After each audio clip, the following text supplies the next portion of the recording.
अगर आप केदारनाथ धाम की यात्रा पर आ रहे हैं और आपको ये पता करना है कि अब यात्रा का क्या हाल है, क्या अभी आया जा सकता है या नहीं, तो मेरा आज का वीडियो इसी टॉपिक से आज मैं आपको वो अपडेट दिखाने वाला हूँ जो कि न्यूज़पेपर में आ चुका है। तो चलिए स्टार्ट करते हैं अपना वीडियो।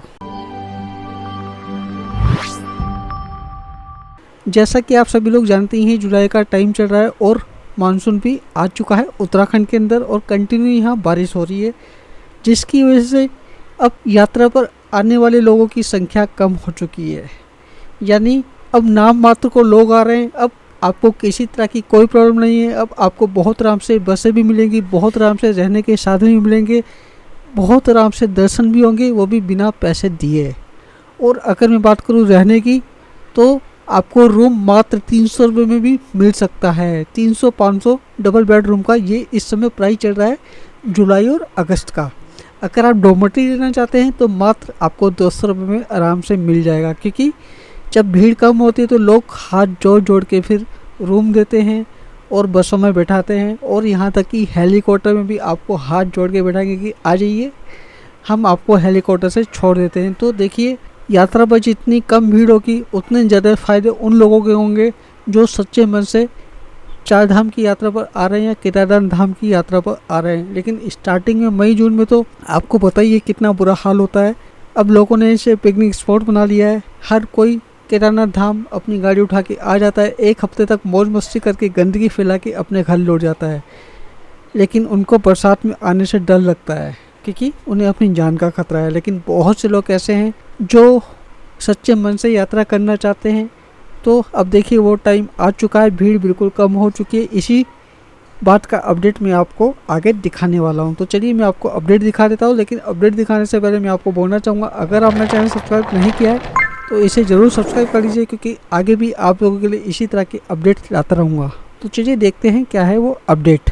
यहाँ देखिए, ये अखबार में न्यूज़ आ रखी है, मानसून शुरू होते ही 70% तक घटे तीर्थ यात्री।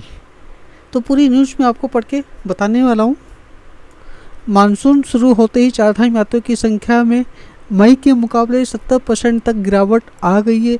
मई के महीने में चारधाम में रोजाना 80,000 तक तीर्थयात्री पहुंच रहे थे, लेकिन अब ये संख्या घटकर 27,000 तक पहुंच गई है। पूरे यात्रा रूट पर इन दिनों कारोबार में भी 60% तक की गिरावट देखी जा रही है। लिहाजा होटल कारोबारियों ने तीर्थयात्रियों को लुभाने के लिए कमरों के रेट घटा दिए हैं। देख रहे हैं आप, इस समय यानी जुलाई और अगस्त में आपको बहुत ही कम प्राइस में रेट मिलने वाले हैं।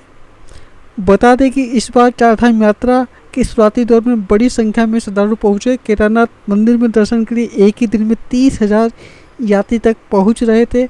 बद्रीनाथ धाम में दर्शन के लिए 22,000, गंगोत्री के लिए 18,000 और यमुनोत्री के लिए 12,000 तीर्थयात्री रोजाना पहुँच रहे थे। अब केदारनाथ रोज औसतन 6,000, बद्रीनाथ में 14,000, गंगोत्री 4,000 और यमुनोत्री में 3,000 यात्री पहुंच रहे हैं। तो देखिए, ये बहुत ही बढ़िया टाइम है यात्रा करने का। हालांकि अभी बारिश है, लेकिन सबसे बेहतरीन टाइम अभी है यात्रा करने का। बाकी मैं आपको और भी न्यूज़ दिखाना चाहूँगा। केदारनाथ होटलों का किराया हुआ कम। स्कूलों में छुट्टी खत्म होने के साथ बरसात शुरू होते ही केदारनाथ यात्रा में कमी आ गई है। प्रतिदिन दर्शन करने वाले तीर्थयात्रियों की संख्या घटकर 6,000 के करीब आ गई है। होटल, रेस्टोरेंट और परिवहन कारोबारियों की ओर से कोई विशेष पैकेज नहीं दिया जा रहा है, लेकिन कुछ होटलों में छूट दी जा रही है। उत्तरकाशी की भी यहाँ न्यूज़ रखी है, 60% तक कमी आई यात्रियों की संख्या में। यहाँ चारधाम यात्रियों की संख्या पहले के मुकाबले 60% तक की कमी आई है। होटल, रेस्टोरेंट और परिवहन कारोबारी तीर्थयात्रियों को लुभाने के लिए स्पेशल पैकेज दे रहे हैं। होटल इंश्योरेंस के अध्यक्ष शैलेंद्र ने बताया कि इन दिनों गिने चुने यात्री आ रहे हैं। परिवहन कारोबारी नरेश ने बताया कि एक सप्ताह से कोई बुकिंग नहीं मिली। होम स्टे कारोबारी सोहन सिंह ने बताया कि कमरों का किराया 70% तक कम कर दिया गया है। यात्रियों की संख्या काफ़ी घट गई है। और यहाँ देखिए, रजिस्ट्रेशन का भी दे रखा है। बीते शुक्रवार को मात्र 550 लोगों ने चारधाम के लिए ऑफलाइन रजिस्ट्रेशन कराया और मई जून में ये संख्या पता है 10-10 हज़ार के आसपास जा रही थी। लेकिन अब देखिए कितने कम यात्री यहाँ हो चुके हैं, जबकि एक समय ये संख्या 4,000 के पार जा रही थी। चारधाम के कारोबार में भी 60% की कमी आ गई है। परिवहन के साथ होटल कारोबारियों की ने भी किराया कम कर दिया है, लेकिन इसके बाद भी काम नहीं मिल रहा है। तो आप देख रहे हैं ये जो मानसून है इसकी वजह से कितनी कम भीड़ हो गई है। हालांकि ऐसा नहीं कि मानसून कंटिन्यू चलेगा, ये यात्रा का बहुत बेहतरीन टाइम है। अगर आप सोच रहे हैं भाई आप सितंबर और अक्टूबर में आएंगे तो यकीन मानिए आपको मई जून जैसा हाल सितंबर और अक्टूबर में मिलने वाला है। बाकी और भी न्यूज़ मैं आपको दिखाना चाहूँगा।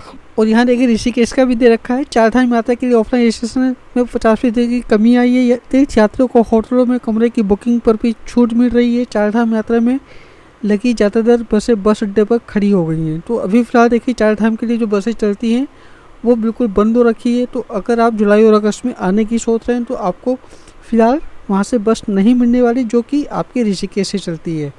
अब बहुत कम बसें ही चारधाम यात्रा पर जा रही हैं। बरसात के मौसम के चलते यात्रा में कमी आई है। और एक और न्यूज़ है, परिवहन विभाग हर साल 30 जून के बाद चेक पोस्ट बंद कर देता है, लेकिन इस बार 10 जुलाई के बाद चेक पोस्ट बंद करने की तैयारी है। आरटीओ शैलेंद्र तिवारी ने बताया कि यात्रियों की संख्या में भारी कमी आई है, लेकिन फिर भी कुछ यात्री आ रहे हैं। यात्री वाहनों की चेकिंग के लिए 10 जुलाई तक चेक पोस्ट खुली रहेगी। तो ये चेक पोस्ट वो है जब आप चारधाम यात्रा भी जाएंगे तो ऋषिकेश में भी चेक पोस्ट बनी है, बाकी जगह जगह बनी है जहाँ ये चेकिंग होती है। लेकिन अब 10 जुलाई के बाद से इसको बंद कर दिया जाएगा।